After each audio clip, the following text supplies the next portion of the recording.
Knowledge ഫാക്ടറിയുടെ പുതിയൊരു വീഡിയോയിലേക്ക് എല്ലാവർക്കും സ്വാഗതം. അപ്പോൾ നമ്മൾ ഇന്ന് ഈ വീഡിയോയിൽ നമ്മുടെ ഡിഗ്രി ലെവൽ പ്രിലിംസുമായിട്ട് ബന്ധപ്പെടുത്തിയിട്ടും 10th ലെവൽ മെയിൻസുമായിട്ട് ബന്ധപ്പെടുത്തിയിട്ടുള്ള കറണ്ട് അഫയേഴ്സും അതുമായിട്ട് ബന്ധപ്പെടുത്തിയിട്ടുള്ള റിലേറ്റഡ് ഫാക്റ്റുകളുമാണ് ഈ വീഡിയോയിൽ ഡിസ്കസ് ചെയ്യാനായിട്ട് പോകുന്നത്. അപ്പോൾ നമുക്ക് മാക്സിമം ചോദ്യങ്ങൾ എന്ത് ചെയ്യാം ഈ ഒരു വീഡിയോയിൽ കവർ ചെയ്യാം. ഓക്കെ, അതിന് മുന്നേ ഇവിടെ രണ്ട് ലോഗോ കൊടുത്തിട്ടുണ്ടല്ലേ. ഇത് ലോഗോ നമ്പർ 1ഉം ഇത് ലോഗോ നമ്പർ 2ഉമാണ്. അപ്പോൾ കേരള PSCയുടെ രണ്ട് ലോഗോയാണ് നിങ്ങളിപ്പോൾ വലതു ഭാഗത്തും ഇടതു ഭാഗത്തുമായിട്ട് കണ്ടുകൊണ്ടിരിക്കുന്നത്. ഇതിൽ ഈ ലോഗോ ഞാനിപ്പോൾ മാർക്ക് ചെയ്തിട്ടുള്ള ഈ ലോഗോ എന്ന് പറയുന്നത് നമുക്ക് എല്ലാവർക്കും പരിചിതമുള്ള ലോഗോ ആണല്ലേ. പക്ഷെ നിലവിൽ കേരള PSCയുടെ ഈ ലോഗോ മാറ്റിയിട്ടുണ്ട്. ഇതിന് പകരം നിലവിൽ ഇപ്പോൾ വന്ന ലോഗോ എന്ന് പറയുന്നത് കേരള PSCയുടെ പുതിയ ലോഗോ ആണ് നിങ്ങളിപ്പോൾ ഈ ഭാഗത്ത് കണ്ടുകൊണ്ടിരിക്കുന്നത്. ഇതിലുള്ള വ്യത്യാസം എന്ന് പറഞ്ഞാൽ നേരത്തെ പഴയ ലോഗോയിൽ ഈ ഭാഗത്തായിരുന്നു നമ്മുടെ തിരുവിതാംകൂർ മഹാരാജാവിന്റെ ശംഖിന്റെ ഒക്കെ മുദ്ര വന്നിട്ടുള്ളത് മോൾ ഭാഗത്തായിരുന്നു. അതിനെ പുതിയ ലോഗോയിലായപ്പോൾ എന്ത് ചെയ്തിട്ടുണ്ട്, താഴ്ഭാഗത്തോട്ട് ആക്കിയിട്ടുണ്ട്. അതുപോലെ തന്നെ നമ്മുടെ അശോക സ്തംഭത്തിന്റെ ചിഹ്നത്തിനൊക്കെ കൂടുതൽ ഇമ്പോർട്ടൻസ് കൊടുത്തിട്ടുള്ള ലോഗോ ആണ് നിങ്ങൾക്ക് ഇപ്പോൾ പുതിയ ലോഗോയിൽ കാണാനായിട്ട് കഴിയുന്നത്. ഓക്കെ, അപ്പോൾ നമുക്ക് എന്തായാലും കറണ്ട് അഫയേഴ്സിലേക്ക് തന്നെ കിടക്കാം. അതിൽ ഒന്നാമത്തെ ചോദ്യം ശ്രദ്ധിച്ചേ. ഇന്ത്യ തദ്ദേശീയമായി വികസിപ്പിച്ച ആദ്യത്തെ ലൈറ്റ് കോമ്പാക്ട് ഹെലികോപ്റ്ററിന്റെ പേര് എന്താണ്? ശ്രദ്ധിക്കുക, ഇന്ത്യ തദ്ദേശീയമായി വികസിപ്പിച്ച ആദ്യത്തെ ലൈറ്റ് കോമ്പാക്ട് ഹെലികോപ്റ്ററിന്റെ പേര് എന്താണെന്നാണ് ചോദ്യം. അപ്പോൾ ഇതിനകത്ത് 4 ഓപ്ഷൻസ് കൊടുത്തിട്ടുണ്ട്. ഇതിനകത്ത് നിന്ന് ശരി ഉത്തരം കണ്ടെത്താനായിട്ട് ഒന്ന് ശ്രമിച്ചു നോക്കുക. ഓക്കെ, അപ്പോൾ ഇന്ത്യ തദ്ദേശീയമായി വികസിപ്പിച്ച ആദ്യത്തെ ലൈറ്റ് കോമ്പാക്ട് ഹെലികോപ്റ്ററിന്റെ പേര് പ്രചണ്ഡ എന്നാണ് കേട്ടോ. ഓപ്ഷൻ ബി ആണ് ശരി ഉത്തരം, പ്രചണ്ഡ എന്നാണ്. പ്രചണ്ഡയാണ് ഇന്ത്യ തദ്ദേശീയമായി വികസിപ്പിച്ച ആദ്യത്തെ ലൈറ്റ് കോമ്പാക്ട് ഹെലികോപ്റ്ററിന്റെ പേരെന്താണ്? പ്രചണ്ഡ എന്നാണെന്ന് അറിഞ്ഞിരിക്കുക. ഈ പ്രചണ്ഡ എന്ന് പറയുന്ന ഈ ഹെലികോപ്റ്റർ നിർമ്മിച്ചത് ആരാണെന്ന് അറിയാമോ? അത് ഹിന്ദുസ്ഥാൻ എയറോനോട്ടിക്സ് ലിമിറ്റഡ് ആണ്. Okay, Hindustan aeronautics limited. Okay, Hindustan അതാണ് ഇത് ഷോർട്ട് ഫോം ആയിട്ട് എഴുതിയത്. ഹിന്ദുസ്ഥാൻ എയറോനോട്ടിക്സ് ലിമിറ്റഡ് ആണ് ഈ ഒരു പ്രചണ്ഡ എന്ന് പറയുന്ന ഈ ഒരു ഹെലികോപ്റ്റർ വികസിപ്പിച്ചത് ആരെന്ന് ചോദിച്ചാൽ ഹിന്ദുസ്ഥാൻ എയറോനോട്ടിക്സ് ലിമിറ്റഡ് ആണെന്ന് അറിഞ്ഞിരിക്കുക. അതുപോലെ തന്നെ ഇതിന്റെ മറ്റൊരു പ്രത്യേകത എന്ന് പറയുന്നത് ഇതിന് 5000 മീറ്റർ ഉയരത്തിൽ പറക്കാൻ കഴിയുന്ന ഇരട്ട എഞ്ചിൻ അല്ലെങ്കിൽ 2 എഞ്ചിനുള്ള ഇരട്ട എഞ്ചിൻ ആയിട്ടുള്ള ഹെലികോപ്റ്റർ ആണ് നമ്മുടെ ഹിന്ദുസ്ഥാൻ എയറോനോട്ടിക്സ് ലിമിറ്റഡ് വികസിപ്പിച്ച പ്രചണ്ഡ എന്ന് പറയുന്ന ആദ്യത്തെ light compact helicopter. Okay, 5000 metre ഉയരത്തിൽ പറക്കാൻ കഴിയുന്ന ഇരട്ട എഞ്ചിൻ ഹെലികോപ്റ്റർ ആണ് ഹിന്ദുസ്ഥാൻ എയറോനോട്ടിക്സ് ലിമിറ്റഡ് ഡെവലപ്പ് ചെയ്ത പ്രചണ്ഡ എന്ന് പറയുന്ന ഈ ഒരു ഹെലികോപ്റ്റർ. അതിന്റെ ഭാരം എന്ന് പറയുന്നത് 2250 ആണ്. 2250 കിലോഗ്രാം ആണ് ഈ ഒരു ഹെലികോപ്റ്ററിന്റെ ഭാരം വരുന്നത്. അതുപോലെ തന്നെ ഇതിന്റെ മണിക്കൂറിൽ അല്ലെങ്കിൽ ഇതിന്റെ സ്പീഡ് എത്രയാണെന്ന് ചോദിക്കുകയാണെങ്കിൽ 330 കിലോമീറ്റർ പെർ അവർ ആണ്. 330 കിലോമീറ്റർ പെർ അവർ ആണ് നമ്മുടെ ഈ ഒരു ഹെലികോപ്റ്ററിന്റെ സ്പീഡ് വരുന്നത്. ഓക്കെ, അതുപോലെ തന്നെ നമ്മുടെ ഇതിപ്പോൾ എയർഫോഴ്സിന്റെ കാര്യമില്ലേ നമ്മൾ പറഞ്ഞത്, ഹെലികോപ്റ്ററുമായിട്ട് ബന്ധപ്പെടുത്തി എയർഫോഴ്സിന്റെ കാര്യമില്ലേ പറഞ്ഞത്. അങ്ങനെയാണെങ്കിൽ നമുക്ക് എയർഫോഴ്സിന്റെ ചെറിയൊരു പോയിന്റ് കൂടി പഠിക്കാം. എയർഫോഴ്സ് ഇന്ത്യൻ സംയുക്ത സേനാ മേധാവി ആരാണെന്ന് അറിയാമോ? അതിനു മുന്നേ ഇന്ത്യൻ സംയുക്ത സേനാ മേധാവി നിലവിൽ ഇപ്പോൾ ആരാണെന്ന് അറിയാമോ? ജനറൽ അനിൽ ചൗഹാൻ ആണ് കേട്ടോ, ഇന്ത്യൻ സംയുക്ത സേനാ മേധാവി. ഓക്കെ, സംയുക്ത സേനാ മേധാവി ആരെന്ന് ചോദിച്ചാൽ അതാരാണ്? ജനറൽ അനിൽ ചൗഹാൻ ആണ്. അനിൽ ചൗഹാൻ. ഓക്കെ, അനിൽ ചൗഹാൻ. ഓക്കെ അല്ലേ? ഓക്കെ, അപ്പോൾ സംയുക്ത സേനാ മേധാവി ആരാണ്? ജനറൽ അനിൽ ചൗഹാൻ ആണ്. എന്നാൽ നിലവില് ഇന്ത്യയുടെ എയർ ചീഫ് മാർഷൽ ആരാണെന്ന് അറിയാമോ? എയർഫോഴ്സിന്റെ കാര്യം പറഞ്ഞുകൊണ്ടാണ് എയർ ചീഫ് മാർഷലിനെ കൂടി ഉൾപ്പെടുത്തിയത്. എയർ ചീഫ് മാർഷൽ ആരാണെന്ന് അറിയാമോ? എയർ ചീഫ് മാർഷൽ ആരാണെന്ന് അറിയാമോ? ആരാണ്? VR ചൗധരി ആണ് കേട്ടോ. VR Chaudhary. Okay, VR Chaudhary. അപ്പോൾ VR ചൗധരിയാണ് നിലവിലെ എയർഫോഴ്സിന്റെ അല്ലെങ്കിൽ നിലവിലത്തെ എയർ ചീഫ് മാർഷൽ എന്ന് പറയുന്നത് VR ചൗധരിയാണ്. നമ്മുടെ നിലവിലത്തെ സംയുക്ത സേനാ മേധാവി ആരെന്ന് ചോദിച്ചാൽ അനിൽ ചൗഹാൻ ആണെന്ന് കൂടി അറിഞ്ഞിരിക്കുക. അതുപോലെ തന്നെ നിലവിലത്തെ പ്രതിരോധ മന്ത്രി ആരാണ് അല്ലെങ്കിൽ ഡിഫൻസ് മിനിസ്റ്റർ ആരാണ്? ഡിഫൻസ് മിനിസ്റ്റർ രാജ്നാഥ് സിംഗ് ആണ് അല്ലേ. രാജ്നാഥ് സിംഗ് ആണ് നിലവിലത്തെ ഡിഫൻസ് മിനിസ്റ്റർ. ഓക്കെ, അപ്പോൾ നമ്മുടെ ലൈറ്റ് കോമ്പാക്ട് ഹെലികോപ്റ്റർ ആയിട്ടുള്ള പ്രചണ്ഡും അതുമായിട്ട് ബന്ധപ്പെടുത്തിയിട്ടുള്ള കുറച്ച് റിലേറ്റഡ് ഫാക്റ്റും പഠിച്ചു. പ്രചണ്ഡ് ഡെവലപ്പ് ചെയ്തത് ഹിന്ദുസ്ഥാൻ എയറോനോട്ടിക്സ് ലിമിറ്റഡ് ആണ്. 5000 മീറ്റർ ഉയരത്തിൽ പറക്കാൻ ശേഷിയുണ്ട് ഇരട്ട എഞ്ചിനുള്ള ഹെലികോപ്റ്റർ ആണ് നമ്മളെ പ്രചണ്ഡ എന്ന് പറയുന്നത്. 2250 കിലോഗ്രാമോളം ഭാരമുണ്ട്. 330 കിലോമീറ്റർ പെർ അവർ വേഗത്തിൽ എന്ത് ചെയ്യാൻ കഴിയും? ഇതിന് മണിക്കൂറുകൾ സഞ്ചരിക്കാനായിട്ട് കഴിയും. അതുപോലെ തന്നെ നമ്മുടെ സംയുക്ത സേനാ മേധാവി ആരെന്ന് ചോദിച്ചാൽ ജനറൽ അനിൽ ചൗഹാനാണ്. അതുപോലെ നമ്മുടെ എയർ ചീഫ് മാർഷൽ ആരെന്ന് ചോദിച്ചാൽ നമ്മുടെ VR ചൗധരിയാണ്. ഡിഫൻസ് മിനിസ്റ്റർ ആണെങ്കിൽ അത് രാജ്നാഥ് സിംഗ് ആണ്. ക്ലിയർ അല്ലേ? വേറെ സംശയങ്ങളൊന്നും ഇല്ല എന്നുണ്ടെങ്കിൽ നമുക്ക് രണ്ടാമത്തെ ചോദ്യത്തിലേക്ക് കിടക്കാം. 2022 വൈദ്യശാസ്ത്രത്തിനുള്ള നോബൽ പുരസ്കാരം ലഭിച്ചത് ആർക്കാണ്? അപ്പോൾ ഞാൻ ഇതിന് നോബൽ സമ്മാനം എന്ന് പറഞ്ഞിട്ട് നോബൽ പ്രൈസ് എന്ന് പറഞ്ഞിട്ട് തന്നെ ഒരു ഡീറ്റെയിൽഡ് വീഡിയോ 2022 നോബൽ പ്രൈസ് എന്ന് പറഞ്ഞിട്ട് ഒരു ഡീറ്റെയിൽഡ് വീഡിയോ ഞാൻ ചെയ്തിട്ടുണ്ട്. അതിൻ്റെ ലിങ്ക് ഞാനിവിടെ ബട്ടണിൽ കൊടുത്തേക്കാം. അതുപോലെ തന്നെ നമ്മുടെ കമൻറ്റ് ബോക്സിലും അതുപോലെ എൻ സ്ക്രീനായിട്ട് ഞാൻ കൊടുത്തേക്കാം. തീർച്ചയായിട്ടും ആ ക്ലാസ് കാണാത്ത ആരെങ്കിലും ഉണ്ടെങ്കിൽ നോബൽ പ്രൈസിൻ്റെ ക്ലാസ് കാണണം. വളരെ പ്രധാനപ്പെട്ട ക്ലാസ്സാണ്. അതുപോലെ തന്നെ നമ്മുടെ ടെലഗ്രാം ഗ്രൂപ്പ് ഇപ്പോൾ പറയാണ്, നമ്മുടെ പഴയ ടെലഗ്രാം ഗ്രൂപ്പ് കയ്യിൽ നിന്ന് പോയി. ആ ചാനൽ ഹാക്കായ സമയത്ത് ടെലഗ്രാം ഗ്രൂപ്പ് നമ്മുടെ ടെലഗ്രാമും ഹാക്കായി കയ്യിൽ നിന്ന് ടെലഗ്രാം പോയിട്ടുണ്ട്. അപ്പോൾ പുതിയ ടെലഗ്രാം ഗ്രൂപ്പിൻ്റെ ലിങ്ക് ഞാൻ ഡിസ്ക്രിപ്ഷൻ ബോക്സിലും അതുപോലെ തന്നെ കമൻറ്റ് ബോക്സിലും കൊടുക്കുന്നുണ്ട്. എല്ലാവരും ഈ വീഡിയോ കാണുന്ന എല്ലാവരും നമ്മുടെ ടെലഗ്രാം ഗ്രൂപ്പിലേക്ക് ജോയിൻ ചെയ്യുക. നിങ്ങൾക്ക് നിങ്ങളുടെ സംശയങ്ങളും അതുപോലെയുള്ള അതിനുള്ള റിപ്ലൈസും കാര്യങ്ങളെല്ലാം ടെലഗ്രാം ഗ്രൂപ്പിൽ ഞാൻ തരുന്നതായിരിക്കും. അതുപോലെ തന്നെ എല്ലാ അപ്ഡേറ്റുകളും PSCയുടെ അപ്ഡേറ്റുകളും വീഡിയോ ക്ലാസ്സുകളുടെ അപ്ഡേറ്റുകളും എല്ലാം ടെലഗ്രാം ഗ്രൂപ്പിൽ ഉണ്ടാവും കേട്ടോ. അപ്പോൾ ടെലഗ്രാം ഗ്രൂപ്പിൽ എല്ലാവരും എന്ത് ചെയ്യുക, ജോയിൻ ചെയ്യാനായിട്ട് ശ്രമിക്കുക. അപ്പോൾ 2022 വൈദ്യശാസ്ത്രത്തിനുള്ള നോബൽ പുരസ്കാരം ലഭിച്ചത് ആർക്കെന്ന് ചോദിച്ചാൽ ആർക്കാണ്? ഞാൻ അപ്പോൾ ഒരു കോഡ് പറഞ്ഞിട്ടുണ്ടായിരുന്നു, വൈദ്യശാസ്ത്രം. നിലവിൽ നമ്മുടെ ആശുപത്രിക്കാർ അല്ലെങ്കിൽ വൈദ്യശാസ്ത്രം എന്ന് പറഞ്ഞാൽ മെഡിസിൻ ആണല്ലോ. അപ്പോൾ ആശുപത്രിക്കാരൊക്കെ ഫേസ് ചെയ്യുന്ന നിലവിലത്തെ സിറ്റുവേഷൻ അല്ലെങ്കിൽ ഇഷ്യൂ എന്താണ്? പട്ടി അടിച്ചിട്ടുള്ള ഇഷ്യൂ ആണല്ലേ. പട്ടി അടിക്കുമ്പോൾ എന്താണ് സംഭവിക്കുക? പേ വരും അല്ലേ. അപ്പോൾ വൈദ്യശാസ്ത്രം പേ വരുമെന്ന് വിളിച്ചിരിക്കുക. പേ വരുമ്പോഴത്തേക്ക് നമുക്ക് സ്വാൻഡേ പേബുവിനെ ഓർത്തിരിക്കാൻ കഴിയണം. ഓക്കെ, അപ്പോൾ ഇതാണ് നമ്മുടെ കോഡ്. ഈ പേ വെച്ചാണ് നമ്മൾ എന്ത് ചെയ്യുന്നത്? ഈ 2022 വൈദ്യശാസ്ത്രത്തിന് നോക്കുന്നത് അല്ലേ. അപ്പോൾ 2022 നമ്മുടെ മെഡിക്കൽ ഫീൽഡ് അല്ലെങ്കിൽ ആശുപത്രികളൊക്കെ എപ്പോഴും ഇപ്പോൾ പട്ടികടിയുടെ ഇഷ്യൂ ആണ് വരുന്നത് അല്ലേ. അപ്പോൾ പട്ടി അടിച്ച ആൾക്കാർക്ക് പേ ഒക്കെ വന്ന് അല്ലെങ്കിൽ പേ വരാതിരിക്കാനൊക്കെ ആയിട്ട് ഒരുപാട് വിഷയങ്ങൾ എന്ത് ചെയ്യുന്നുണ്ട്, ഇപ്പോൾ ആശുപത്രിയായിട്ട് റിലേറ്റ് ചെയ്ത് നടക്കുന്നുണ്ട്. അപ്പോൾ ആ രീതിയിൽ നിങ്ങൾക്ക് എന്ത് ചെയ്യാം, പേ വിഷം വെച്ചിട്ട് നമുക്ക് സ്വാൻഡേ പേബുവിൻ്റെ പേര് ഓർത്തിരിക്കാം. അപ്പോൾ ഈ സ്വാൻഡേ പേബു എന്ന് പറയുന്നത് സ്വീഡിഷ് ജനിതക ശാസ്ത്രജ്ഞനാണെന്ന് അറിഞ്ഞിരിക്കുക. സ്വീഡിഷ് ജനിതക ശാസ്ത്രജ്ഞനാണ് നമ്മുടെ സ്വാൻഡേ പേബു. അതുപോലെ തന്നെ മനുഷ്യവംശത്തിന്റെ പരിണാമം ആധുനിക മനുഷ്യനായിട്ടുള്ള ഹോമോസാപ്പിയൻസ് അല്ലാതെയുള്ള വംശനാശം സംഭവിച്ച നരവിഭാഗങ്ങളുടെ ജനിതക വിവരശേഖരണം. ഓക്കെ, അപ്പോൾ നമ്മുടെ മനുഷ്യവംശത്തിന്റെ പരിണാമം അതുപോലെ തന്നെ ആധുനിക മനുഷ്യനെ അല്ലെങ്കിൽ ആധുനിക മനുഷ്യൻ ഒഴികെയുള്ള വംശനാശം സംഭവിച്ച നരവിഭാഗങ്ങളുടെ ഡേറ്റ അനലൈസിസും ഡേറ്റ കളക്ഷനുമായിട്ടൊക്കെ ബന്ധപ്പെടുത്തിയിട്ടാണ് നമ്മുടെ സ്വാൻഡേ പേബുവിന് എന്ത് ചെയ്യുന്നത്, നോബൽ സമ്മാനം ലഭിക്കുന്നതെന്ന് കൂടി അറിഞ്ഞിരിക്കുക. ഓക്കെ അല്ലേ. അതുപോലെ തന്നെ ഇദ്ദേഹം നമ്മുടെ റഷ്യയിൽ നിന്ന് 2008 ഏകദേശം 9 ലക്ഷമാണ് 9 ലക്ഷം വർഷം 9 ലക്ഷമല്ല 9,000. ഓക്കെ, അപ്പോൾ 90,000 വർഷം പഴക്കമുള്ള വിരലുകൾ കണ്ടെത്തുകയുണ്ടായി. ഓക്കെ, വിരലുകൾ കണ്ടെത്തുകയായി. അപ്പോൾ ഈ വിരലുകളുടെ എല്ലിനെ കുറിച്ചൊക്കെ എന്ത് ചെയ്യുന്നുണ്ട്, നമ്മുടെ സ്വാൻഡേ പേബു പഠിക്കുന്നുണ്ട്. അപ്പോൾ ഇതുമായിട്ടൊക്കെ ബന്ധപ്പെടുത്തിയിട്ടാണ് എന്ത് ചെയ്യുന്നത്, നമ്മുടെ 2022 വൈദ്യശാസ്ത്രത്തിനുള്ള നോബൽ പുരസ്കാരം പുള്ളിക്കാരന് ലഭിക്കുന്നത്. ഓക്കെ, അപ്പോൾ സിമ്പിളായിട്ട് കോഡ് ഉപയോഗിച്ച് പഠിക്കണം അല്ലെങ്കിൽ കോഡ് ഉപയോഗിച്ച് ഓർത്തിരിക്കണം എന്നുണ്ടെങ്കിൽ വൈദ്യശാസ്ത്രം എന്ന് ഓർക്കുമ്പോൾ തന്നെ നമുക്ക് മെഡിസിനൽ ഫീൽഡ്, അപ്പോൾ നിലവിലത്തെ സിറ്റുവേഷൻ ആക്കുമ്പോഴത്തേക്ക് നമുക്കറിയാം പട്ടികടി, പേ വിഷം. ഓക്കെ, അപ്പോൾ അതുമായിട്ട് റിലേറ്റ് ചെയ്ത് നമുക്ക് എന്ത് ചെയ്യാം, സ്വീഡിഷുകാരൻ. അപ്പോൾ ഇതുമായിട്ട് തന്നെ നമുക്ക് സ്വീഡിഷ്, അപ്പോൾ അദ്ദേഹത്തിന്റെ രാജ്യവും നമുക്ക് അദ്ദേഹത്തിന്റെ പേരിൽ നിന്ന് തന്നെ കിട്ടും.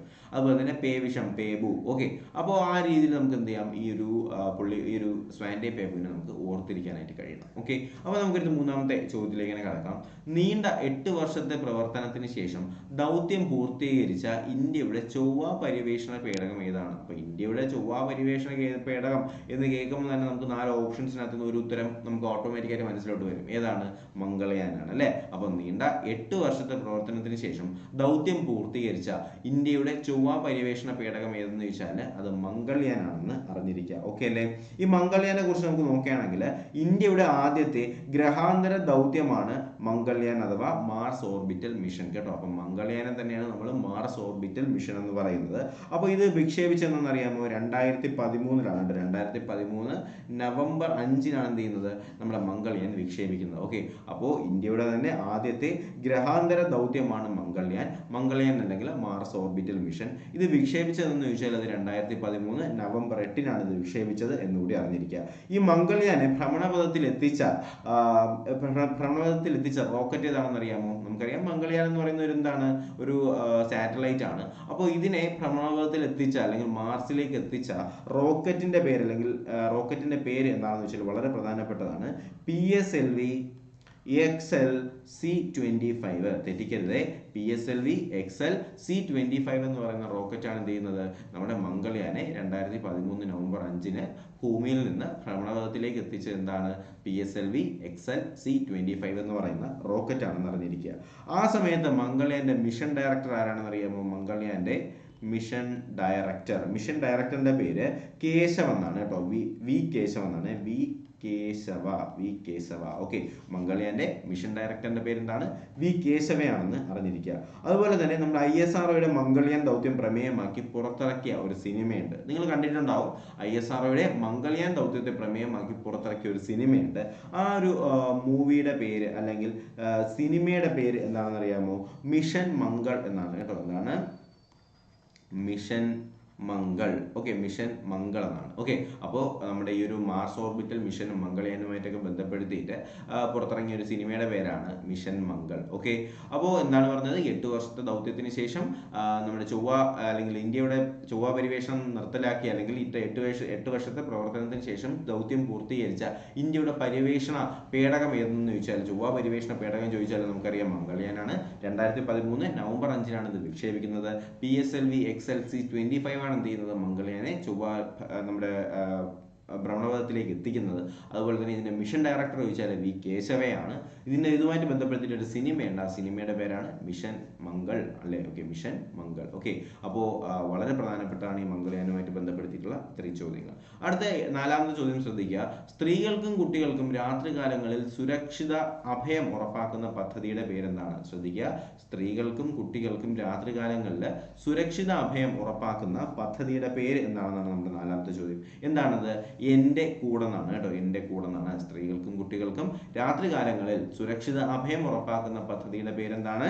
എൻ്റെ കൂടെ എന്നാണ്. ഓക്കെ, അതുപോലെ തന്നെ നമ്മുടെ K-ഫോൺ പദ്ധതി നിങ്ങൾക്കറിയാലോ. K-ഫോൺ നിങ്ങൾ കേട്ടിട്ടുണ്ട്. എന്നാണ് K-ഫോൺ അല്ലെ. എന്താണ് ഈ K-ഫോൺ പദ്ധതി എന്ന് പറയുന്നത്? ദാരിദ്ര്യ രേഖയ്ക്ക് താഴെയുള്ള കുടുംബങ്ങൾക്ക് സൗജന്യമായി അതിവേഗ ഇന്റർനെറ്റ് കണക്ഷൻ ലഭ്യമാക്കുന്ന പ്രോഗ്രാമിന്റെ പേരാണ് K-ഫോൺ. എന്താണ്? ദാരിദ്ര്യ രേഖയ്ക്ക് താഴെയുള്ള കുടുംബങ്ങൾക്ക് സൗജന്യമായി അതിവേഗ ഇന്റർനെറ്റ് ലഭ്യമാക്കുന്ന പ്രോഗ്രാമിന്റെ പേരാണ് K-ഫോൺ എന്ന് പറയുന്നത്. അതുപോലെ തന്നെ മറ്റൊരു പ്രോഗ്രാം ഉണ്ട്, വിശപ്പ് രഹിത കേരളം പദ്ധതിയുടെ ഭാഗമായിട്ട് നിലവിൽ വന്ന ഒരു പ്രോഗ്രാം ഉണ്ട്. അത് ഞാൻ വായിച്ചു തരാം. അടുത്ത കാലത്ത് നിലവിൽ വന്ന ജനകീയ ഹോട്ടലുകൾ നിങ്ങൾ കേട്ടിട്ടുണ്ടാവും. ജനകീയ ഹോട്ടലുകൾ അല്ലെ.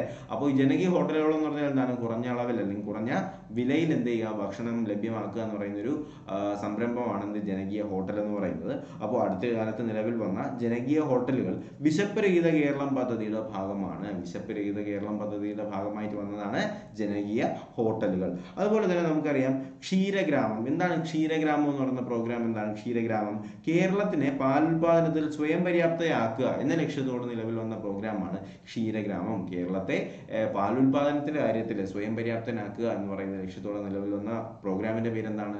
ക്ഷീരഗ്രാമം എന്നാണെന്ന് അറിഞ്ഞിരിക്കുക. അതുപോലെ തന്നെ നവചേതന എന്ന് പറയുന്നൊരു പ്രോഗ്രാം ഉണ്ട്. പട്ടികജാതി വിഭാഗങ്ങളിലെ നിരക്ഷരത ഇല്ലാതാക്കുക എന്ന് പറയുന്ന ലക്ഷ്യത്തോടു കൂടി നിലവിൽ വന്ന പ്രോഗ്രാമിന്റെ പേരാണ് നവചേതന. പട്ടികജാതി പട്ടികവർഗ വിഭാഗങ്ങളിലെ എന്താണ് നിരക്ഷരത അല്ലെങ്കിൽ ഇല്ലിറ്ററസി ഒഴിവാക്കുക എന്ന് പറയുന്ന ലക്ഷ്യത്തോടെ നിലവിൽ വന്ന പ്രോഗ്രാമിന്റെ പേരാണ് എന്ത്?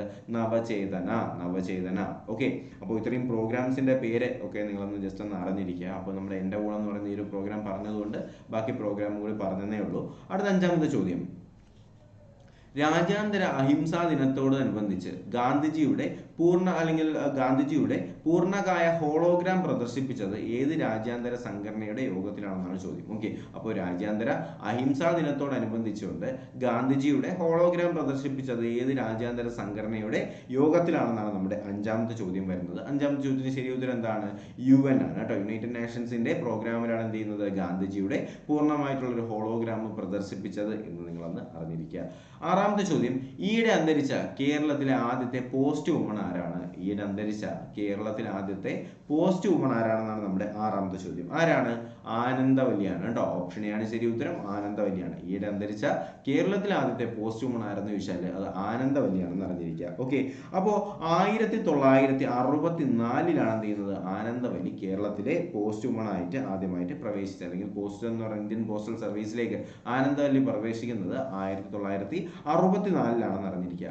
64 എങ്ങനെയാണ്? സൈക്കിൾ തപാല തപാലിലൊക്കെ ആയിരുന്നു അല്ലേ, സൈക്കിൾ തപാലിൽ തന്നെയായിരുന്നു ആനന്ദവല്ലി എന്ത് ചെയ്തത്, ഈ ഒരു പോസ്റ്റ് ഓഫീസ് സമ്പ്രദായ അല്ലെങ്കിൽ ലെറ്റേഴ്സ് ഒക്കെ എത്തിച്ചത് സൈക്കിളിൽ കൂടി തന്നെയായിരുന്നു. അതുപോലെ തന്നെ കേരളത്തിൽ ആദ്യത്തെ വനിതാ പോസ്റ്റ് ഓഫീസ് വന്നത് 2013 2013 ജൂലൈ 5-നാണ് കേട്ടോ. ജൂലൈ 5-ന് എവിടെയാണ്, തിരുവനന്തപുരത്താണ് കേരളത്തിലെ ആദ്യത്തെ വനിതാ പോസ്റ്റ് ഓഫീസ് നിലവിൽ വരുന്നത്. അപ്പോൾ 2013 ജൂലൈ 5-നാണ് തിരുവനന്തപുരത്താണ് എന്ത് ചെയ്യുന്നത്, കേരളത്തിലെ ആദ്യത്തെ വനിതാ പോസ്റ്റ് ഓഫീസ് നിലവിൽ വരുന്നത് എന്നറിഞ്ഞിരിക്കുക. അതുപോലെ തന്നെ ഏറ്റവും കൂടുതൽ പോസ്റ്റ് ഓഫീസ് ഉള്ളത് ഏത് ജില്ലയിലാണെന്ന് അറിയാമോ, അത് തൃശ്ശൂരിലാണ് കേട്ടോ. തൃശ്ശൂരിലാണ് ഏറ്റവും കൂടുതൽ പോസ്റ്റ് ഓഫീസ് ഏറ്റവും കൂടുതൽ ഉള്ളത്. എവിടെയാണ്, തൃശ്ശൂരിലാണ് ഏറ്റവും കൂടുതൽ പോസ്റ്റ് ഓഫീസ് നിലവിലുള്ള കേരളത്തിലെ ജില്ല ചോദിച്ചാൽ അത് തൃശ്ശൂരാണെന്ന് അറിഞ്ഞിരിക്കുക. ഓക്കെ, അടുത്ത 7ാമത്തെ ചോദ്യം ശ്രദ്ധിക്കുക.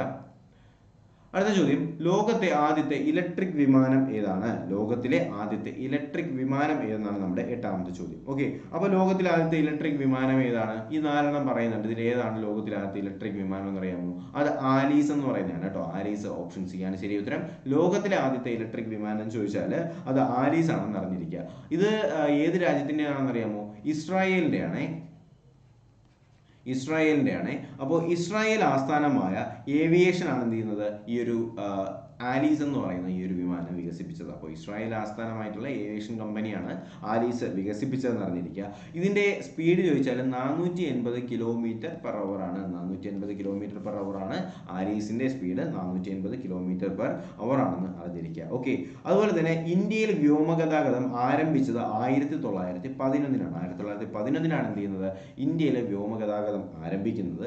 ഇന്ത്യയിലെ വ്യോമയാന മേഖല ദേശസാൽക്കരിച്ച് ചോദിച്ചാൽ, അപ്പോൾ നമുക്കറിയാം ഈ ഒരു എന്താണ് എയർക്രാഫ്റ്റ് ആരംഭിച്ച 1911-ലാണെങ്കിൽ ഇത് ദേശസാൽക്കരിച്ച് അല്ലെങ്കിൽ നാഷണലൈസ് ചെയ്ത് എപ്പോഴെന്ന് വെച്ചാൽ 1953 ഓഗസ്റ്റ് 1-നാണ്. 1953 ഓഗസ്റ്റ് 1-നാണ് എന്ത് ചെയ്യുന്നത്, നമ്മുടെ എന്താണ് എയർക്രാഫ്റ്റുകൾ അല്ലെങ്കിൽ ഈ ഒരു വ്യോമഗതാഗതം ഓക്കെ ഇത് ദേശസാൽക്കരിച്ച് 1953 ഓഗസ്റ്റ് 1-ലാണെന്ന് കൂടി അറിഞ്ഞിരിക്കുക. അപ്പോൾ ആദ്യത്തെ ഇലക്ട്രിക് വിമാനമാണെങ്കിൽ അത് ആലീസ് ആണ്.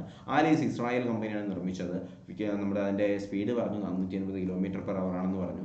ഇന്ത്യയിലെ വ്യോമഗതാഗതം വന്ന 1911-ലാണ്, ദേശസാൽക്കരിച്ചത് 1953-ലാണ്. അപ്പോൾ ഇത്രയും കാര്യങ്ങൾ വളരെ ക്ലിയർ ആയിട്ട് തന്നെ പഠിച്ചു വയ്ക്കുക. ഓക്കെ അല്ലേ? അടുത്ത 9ാമത്തെ ചോദ്യം നമ്മുടെ ലാസ്റ്റ് ക്വസ്റ്റ്യൻ ആണ്. രാജ്യാന്തര ക്രിക്കറ്റിൽ ഏറ്റവും കൂടുതൽ റൺസ് നേടുന്ന 2ാമത്തെ ഇന്ത്യൻ താരമാരെന്നാണ് ചോദ്യം. അപ്പോൾ രാജ്യാന്തര ക്രിക്കറ്റിലെ ഏറ്റവും കൂടുതൽ റൺസ് നേടുന്ന 1ാമത്തെ ആളാരാണ്? നമ്മുടെ സച്ചിൻ തെണ്ടുൽക്കർ ആണ്. 2ാമത്തെ താരം ആരെന്ന് ചോദിച്ചാൽ വിരാട് കോഹ്ലിയാണ് കേട്ടോ. അപ്പോൾ രാജ്യാന്തര ക്രിക്കറ്റിലെ ഏറ്റവും കൂടുതൽ റൺസ് നേടുന്ന 2ാമത്തെ താരമാണ് ആര്?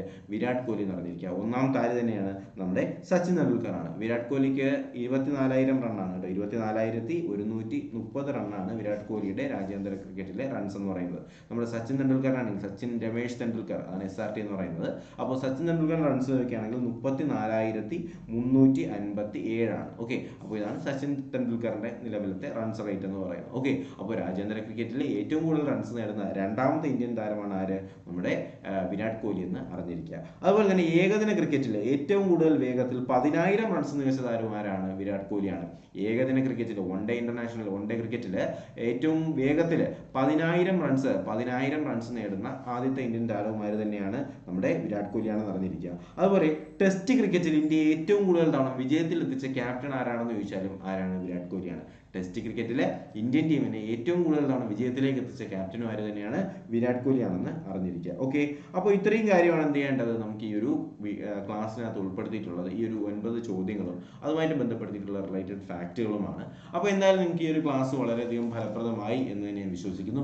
ഇഷ്ടമായെങ്കിൽ എന്ത് ചെയ്യുക, വീഡിയോ ലൈക്ക് ചെയ്യുക, ചാനൽ സബ്സ്ക്രൈബ് ചെയ്യുക. അതുപോലെ തന്നെ നിങ്ങളുടെ സുഹൃത്തുക്കളിലേക്ക് തീർച്ചയായിട്ടും ഈ ഒരു വീഡിയോ എത്തിച്ചു കൊടുക്കുക. അതുപോലെ ഞാൻ പറഞ്ഞു നമ്മുടെ അപ്ഡേറ്റുകളും PSC അപ്ഡേറ്റുകളും ക്ലാസ് അപ്ഡേറ്റുകളും എല്ലാം വരുന്ന ടെലഗ്രാം ചാനലിലാണ്. എല്ലാവരും എന്ത് ചെയ്യുക, ടെലഗ്രാം ചാനലിലേക്ക് ജോയിൻ ചെയ്യുക. ലിങ്ക് ഞാൻ ഡിസ്ക്രിപ്ഷൻ ബോക്സിലും കമന്റ് ബോക്സിലും കൊടുത്തിട്ടുണ്ട്. നോബൽ പ്രൈസിന്റെ വീഡിയോ കാണാത്തവർ എന്ത് ചെയ്യുക, ആ വീഡിയോ കൂടി കാണാനായിട്ട് ശ്രമിക്കുക. ഓക്കെ, അപ്പോൾ എന്തായാലും പുതിയൊരു വീഡിയോ ക്ലാസ് ഒക്കെ ആയിട്ട് ഉടനെ തന്നെ കാണാം. അതൊരിക്കലും എല്ലാവർക്കും bye bye, good bye, take care.